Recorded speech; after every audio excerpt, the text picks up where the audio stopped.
আসসালামু আলাইকুম। গ্রাম বাংলা মোটরস থেকে সবাইকে শুভেচ্ছা অভিনন্দন। তো আজকে সকাল সকাল আমাদের একটি গাড়ি বিক্রি হয়ে গেল। তো ওনারা আমার ভিডিও দেখে বাসাইল থেকে আসছে। তো গাড়িটা কোথায় বিক্রি করলাম এবং কত টাকা বিক্রি করলাম সব কিছু জানা ভিডিওর মধ্যে। ফার্স্টে আমার দোকানের নাম এবং লোকেশনটা বলে দিই। গ্রাম বাংলা মোটরস, শামসুল্লাহ কলেজ মোড়, এলেঙ্গা, টাঙ্গাইল। আপনার এখানে আসলে সকল ধরনের সকল ব্র্যান্ডের মোটরসাইকেল পেয়ে যাবেন। তো ভাই আমরা 15,000 টাকা ড্যামারে যাবার গাড়ি কিনে নেব এরকম শর্তে আমরা গাড়ি বিক্রি করছি। তো ভাই হলো 4-5 মাসের মতো দেশে আছে। তো আবার উনি আমাদের কাছে বিক্রি করে চলে যাবেন। তো ভাই আসসালামু আলাইকুম, ভালো আছেন আপনি? তো আপনার নাম আর আপনি কোথা থেকে আসছেন? বাসাইল থেকে। তো বাসাইল থেকে যে আসলেন আমাদের এখানে লোকেশন পাইলেন কিভাবে?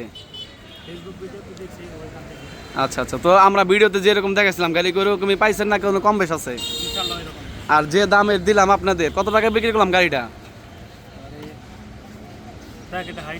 আচ্ছা, যাই হোক, যে দামে দিছি সে দামে নিয়ে তো খুশি আছেন? আচ্ছা, ভাবি পছন্দ হয়েছে তো আপনার গাড়ি নাকি? আচ্ছা, তো একদমই ফ্রেশ কন্ডিশন গাড়ি এবং টাঙ্গাইলে নাম্বার করা ডাবল ডিস্ক। তো ঠিক আছে, ভালো থাকবেন, আসসালামু আলাইকুম। হ্যাঁ, আচ্ছা।